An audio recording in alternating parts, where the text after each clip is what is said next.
Buenos días, mi nombre es Ana Lucía Díaz, soy alumna de quinto año de Medicina de la Universidad UPC y ahora voy a hablar sobre el pulso carotidio. Esta va a ser la primera parte, ya que en la segunda vamos a tocar algunas alteraciones. El examen del pulso carotidio se realizaría después de lo que sería el examen de la presión venosa yugular, que ya se hizo un video sobre eso.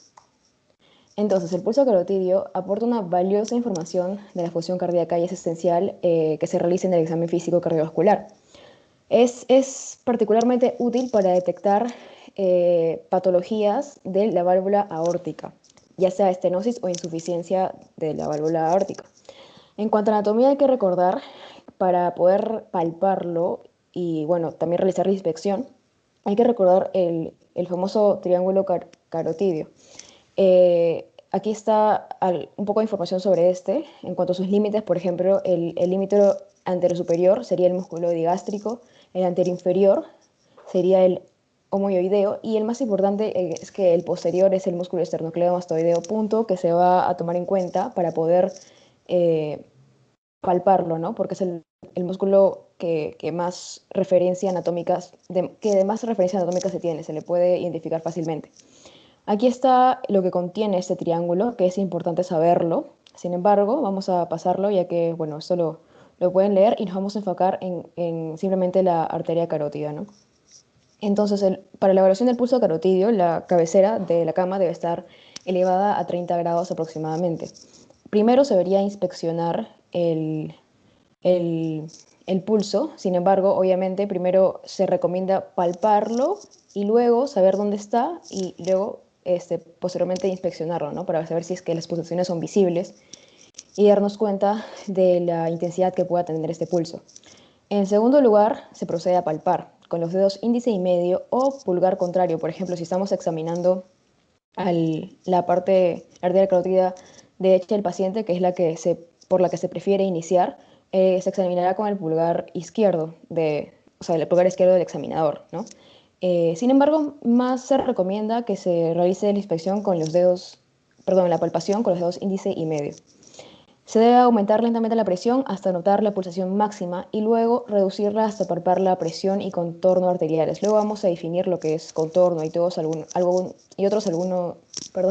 y otros términos que se van a definir posteriormente. ¿Dónde debemos palpar? Bueno, como mencioné que un punto es el músculo esternocleidomastoideo, se debe palpar en la parte medial a este, es decir, más cerca de la tráquea, a la altura del cartílago cricoides, que se encuentra por encima del cartílago tiroides, más o menos en el tercio inferior del cuello, ¿no? Como se puede ver en esta imagen. Puntos importantes, 4. Primero, evitar presionar el seno carotídeo, que está superior al cartílago tiroides, un poquito más abajo. El seno carotídeo, para hacer un recuerdo de anatomía y todo ello, es una parte ensanchada entre la bifurcación de la arteria carótida interna, esa zona en que se bifurca esa arteria, y contiene varios que son los que miden la presión arterial. Por ello es de que si es que se palpa mucho se estimula, pues puede llegar a bajar la frecuencia cardíaca, la presión arterial del paciente, más aún si es que es sensible, ¿no? Por ejemplo, los pacientes ancianos.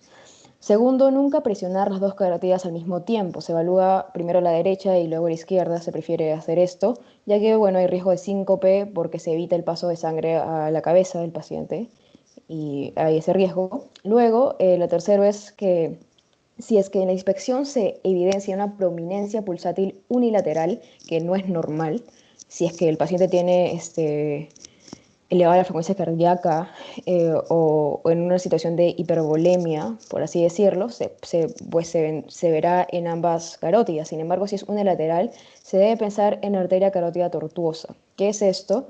Bueno, es un defecto que más que todo se da en ancianos, pero también pueden darse en jóvenes, en el que existe como una torsión de la arteria y eso hace de que exista estas pulsaciones, ¿no? Y lo cuarto es la disminución de las pulsaciones. Si es que hay disminución de las pulsaciones, se debe pensar en disminución del volumen sistólico o factores locales arteriales, que pueden ser estrechamiento u oclusión, perdón. Y la más frecuente, por supuesto, que es la enfermedad aterosclerótica, ¿no?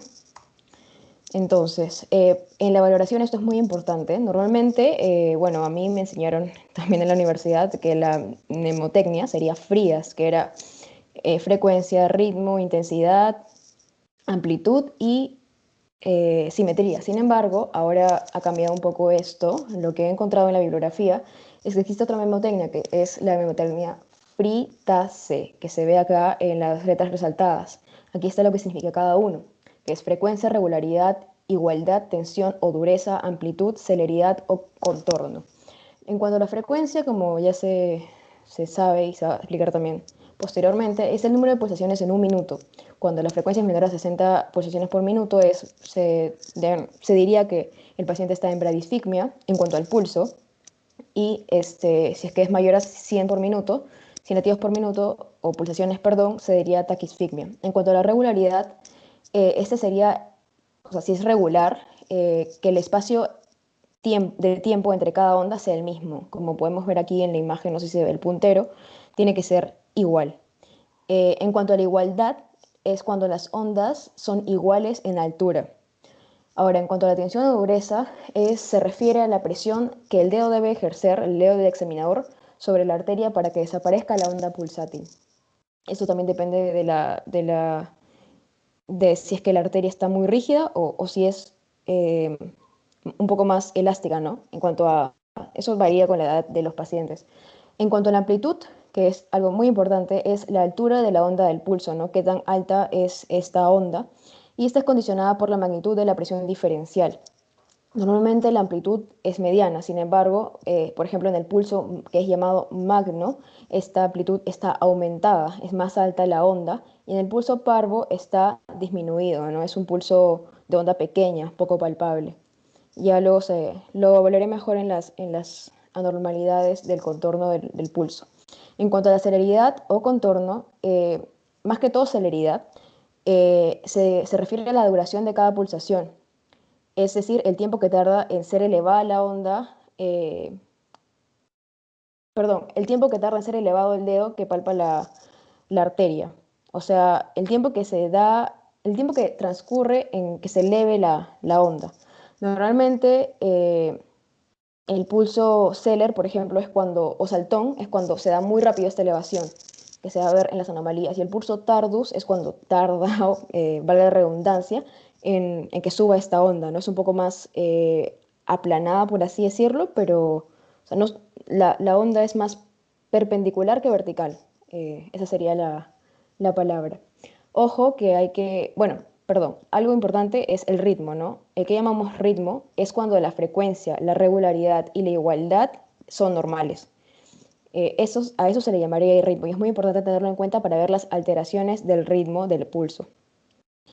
Bueno, como mencioné, esta es la memotecnia y ojo con la presencia de simetría. Antes la memotecnia de Frías se refería a la S de simetría, ya que obviamente los pulsos en general deben ser iguales en cada lado del paciente, ¿no? En la arteria carótida derecha e izquierda, igual con los demás pulsos que se pueden hallar en otras partes del cuerpo.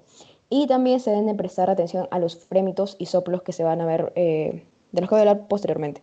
Ese sería el pulso normal, la gráfica de un pulso normal. Entonces, en cuanto al pulso arterial y pulso venoso se pueden correlacionar, como se puede ver acá. Ese es un recordatorio del anterior video donde explico lo que es el pulso venoso yugular y las ondas que se tiene, lo que se puede relacionar. Ese es el primer ruido cardíaco y ese es el segundo ruido cardíaco. Bueno, más que todo es una imagen gráfica, ¿no? Que relaciona ambos pulsos. Y aquí está la onda dicrótica, que es muy importante, dicrótica o dicrota, que se puede, que es importante saberla, conocerla, porque de ahí viene la explicación del pulso dicrótico, ¿no? Esto representa que el inicio de la diástole y, bueno, la caída de presión, ¿no? Porque en la sístole obviamente va a haber una mayor presión, ya que se va a expulsar más sangre. Pero en la diástole igual se van a cerrar las válvulas y igual va a haber una presión, pero esta va a ir disminuyendo. Entonces, los datos importantes en cuanto al pulso carotidio. Como dije, la amplitud se correlaciona mucho con la presión de pulso. y el contorno, que va con celeridad, recuerden eso, que se relaciona con el ascenso, la cima y el descenso. O sea, la velocidad de ascenso, la duración de la cima, o sea, la parte de arriba de la curva del pulso, y la velocidad de descenso. Normalmente el descenso es más abrupto que el descenso, que es menos brusco, es un poco más lento en tiempo. La onda es suave y es rápida e inmediata tras el primer ruido cardíaco, ¿no? Que refleja la, el inicio de la sístole y la presión que ejerce la sangre al llegar a la aorta, a la arteria carótida. Y en cuanto a la cima, es lisa y redondeada y aproximadamente se da en la mesosístole, ¿no? A la mitad de la sístole. Siempre la pulsación carotidia va a ser normal si es que sigue al primer ruido cardíaco y precede al segundo ruido cardíaco. Esto es lo normal. Entonces, mencioné también que es importante evaluar si es que hay frémitos y soplos. ¿Qué son los frémitos? Que también se habló en el video de evaluación del sistema respiratorio. Son vibraciones sonoras que pueden detectarse en la palpación.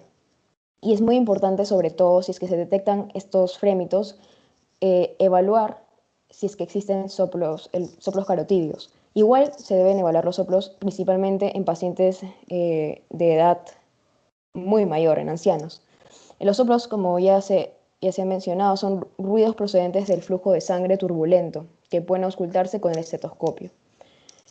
Es simplemente que la sangre obviamente fluye demasiado rápido y este choca en desorden en las paredes, o sea, el flujo es medio desorganizado y choca con las paredes de la arteria y produce ese sonido medio anormal. Se deben auscultar ambas carótidas. Normalmente la mayoría de, de doctores evalúa con la campana, pero según la bibliografía, se debe pedir al paciente que deje de respirar unos segundos y escuchar con el diafragma del estetoscopio porque este puede captar, perdón, sonidos de frecuencia más alta a diferencia de la campana. La zona en que se debe de auscultar es la zona cerca del extremo superior del cartílago tiroideo por debajo del ángulo mandibular, como se puede ver en la foto. ¿Por qué? Porque esa es la zona en que se bifurcan las arterias y se puede auscultar mejor en esa zona. En cuanto a las estenosis graves, ahí sí se recomienda usar la campana, ya que se dice que los ruidos se detectan mejor. Y como mencioné, es muy importante auscultar soplos siempre, haya frémitos o no en pacientes ancianos por sospechas de enfermedad vascular cerebral.